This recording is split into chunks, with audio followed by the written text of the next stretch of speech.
வணக்கம் ஃப்ரெண்ட்ஸ், இன்றைக்கி ஒரு லஞ்ச் மெனு தான் பார்க்க போகிறோம்.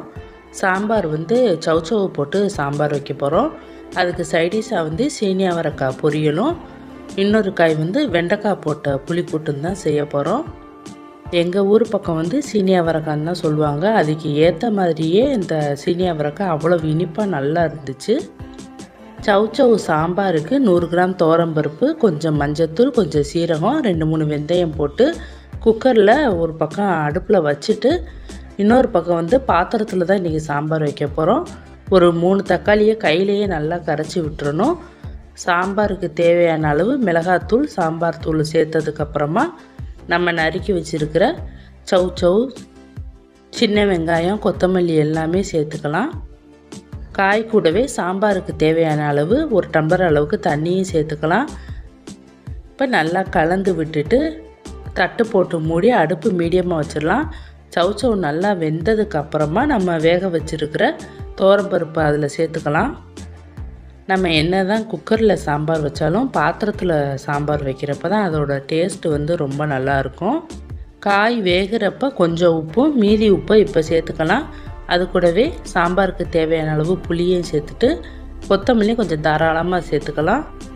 இப்போ நல்லா கலந்து விட்டுட்டு அடுப்பை மீடியமாக வச்சிடலாம். ஒரு 10 நிமிஷம் எல்லாமே சேர்ந்து நல்லா கொதித்து வரட்டும். சாம்பார் கொதி வர்றதுக்குள்ளே பக்கத்து அடுப்பில் நம்ம தாளித்து ரெடி பண்ணி வச்சுக்கலாம். எப்பவும் போல் தான் கடுகு, 2 வெந்தயம், வரமிளகாய், 2 சின்ன வெங்காயம், கருவேப்பிலை சேர்த்துக்கலாம். நம்ம முதல்ல பெருங்காயம் சேர்க்கலை, இப்போ தான் கடைசியாக தான் பெருங்காயம் சேர்க்குறோம். இப்போ நல்லா கமகமன்னு வாசனையோட சௌச்சௌவு சாம்பார் நமக்கு தயாராகிடுச்சு. இப்போ சீனி அவரைக்காய் பொரியலுக்கு நம்ம குக்கரில் தான் செய்ய போகிறோம். அதனால் குக்கர் அடுப்பில் வச்சுக்கலாம். தேவையான அளவு எண்ணெய் சேர்த்துட்டு தாளிக்க கடுகு, 2-3 உளுந்து சேர்த்துக்கலாம். கடுகு நல்லா பொரிஞ்சு வந்த உடனே ஒரு பெரிய வெங்காயம், கொஞ்சம் கருவேப்பிலை, மீடியம் சைஸில் ஒரு தக்காளி சேர்த்துக்கலாம். அது கூடவே நறுக்கி வச்சுருக்கிற 1/4 கிலோ அளவு சீனி அவரைக்காயும் சேர்த்து நல்லா கலந்து விட்டுட்டு கொஞ்சமாக மஞ்சத்தூள், நமக்கு எந்த அளவுக்கு காரம் தேவையோ அது அளவுக்கு மிளகாத்தூள் சேர்த்துக்கலாம். தேவையான உப்பு போட்டுட்டு 1/4 டம்ளருக்கும் கம்மியான அளவில் தண்ணி சேர்த்து நல்லா கலந்து விட்டு குக்கர் மூடிடலாம். 2 விசில் வந்த உடனே ஆஃப் பண்ணிட்டோம்னா சரியாக இருக்கும். மிக்சி ஜாரில் ஒரு சில்லு தேங்காய், கொஞ்சம் சோம்பு, 4-5 வெள்ளைப்பூடி சேர்த்து பரபரன்னு நம்ம அரைச்சி வச்சுருக்கோம். குக்கர் ஓப்பன் பண்ணதுக்கப்புறமா சீனி அவரைக்காயில் நம்ம அரைச்சி வச்சுருக்கிற தேங்காயையும் சேர்த்து நல்லா கலந்து விட்டு ஒன்று சேர வந்த உடனே நம்ம இறக்கிக்கலாம். நமக்கு சீனி அவரைக்காய் பொரியலும் தயாராகிடுச்சு. இப்போ வெண்டைக்காய் புளிக்கூட்டுக்கு நம்ம கடாயை அடுப்பில் வச்சுக்கலாம். கடாயில் எண்ணெய் சேர்த்துட்டு தாளிக்க கடுகு, 2-3 உளுந்து சேர்த்துக்கலாம். கடுகு நல்லா பொரிஞ்ச உடனே நறுக்கி வச்சுருக்கிற ஒரு பெரிய வெங்காயம், கொஞ்சமாக கருவேப்பிலை, பெரிய தக்காளியை ஒரு தக்காளி சேர்த்து 2-3 நிமிஷம் நல்லா வதக்கி விட்டுக்கலாம். அது கூடவே நறுக்கி வச்சுருக்கிற 1/4 கிலோ அளவுக்கான வெண்டைக்காயை சேர்த்துக்கலாம். புளி சேர்க்கறதுனால நம்ம இன்றைக்கி ஒரு தக்காளி தான் சேர்த்துருக்கோம். புளி சேர்க்கலைன்னா நம்ம இன்னும் 2-3 தக்காளி கூட சேர்த்துக்கலாம்.